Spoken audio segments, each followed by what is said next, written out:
Poussé Oligui à se présenter en manipulant l'histoire, Mundunga fait honte à la politique gabonaise.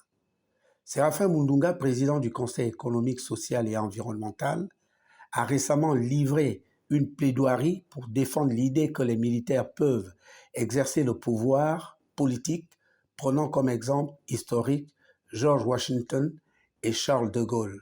Cependant, en voulant soutenir cette thèse, il semble plutôt œuvrer pour encourager une décision contraire aux engagements initiaux du président de la transition, le général Brice Clotaire Oligui Nguema.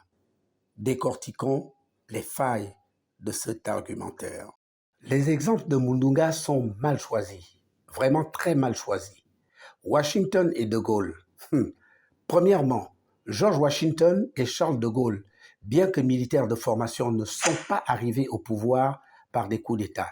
Washington a été élu après avoir conduit les États-Unis à l'indépendance et de Gaulle est revenu à la demande pressante de la classe politique française pour stabiliser un pays plongé dans le chaos.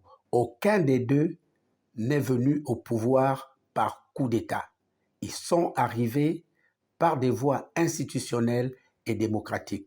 Comparer leur parcours à celui d'un militaire prenant la tête d'un pays après un coup d'État est non seulement inapproprié, mais aussi fallacieux.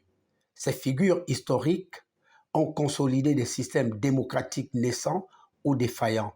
À l'inverse, le général Oligui Nguema a lui-même affirmé que son rôle est de poser les bases d'une transition réussie et de préparer le terrain pour un retour à l'ordre constitutionnel. Le discours de Mundunga semble voilé pour manipuler. En réalité, les propos de M. Mundunga ressemblent davantage à une tentative déguisée de pousser le général Oligui à briguer un mandat présidentiel, malgré ses déclarations répétées affirmant qu'il ne se présentera pas à la prochaine élection. Cette posture de Mundunga traduit une volonté opportuniste. Il souhaite probablement maintenir sa position dans les institutions au mépris des engagements du président. Le peuple gabonais a salué la posture intègre du général Oligui, qui s'est engagé à remettre le pouvoir à des dirigeants civils après avoir assaini les institutions, forcé ou suggéré un changement de cap équivaudrait à trahir cet engagement, une manœuvre que les Gabonais n'accepteraient certainement pas. Oligui Nguema est un homme aimé de son peuple. Le général Oligui Nguema est aujourd'hui respecté pour son pragmatisme et sa capacité à entreprendre des réformes audacieuses. C'est cette efficacité qui lui vaut l'affection du peuple gabonais. Si un jour les Gabonais souhaitent qu'il continue son œuvre, ce sera à eux, uniquement à eux, de le demander et non aux politiciens dont certains, comme Mundunga, cherchent à s'aimer la confusion avec des propos ambigus et intéressés. Les opportunistes doivent s'effacer.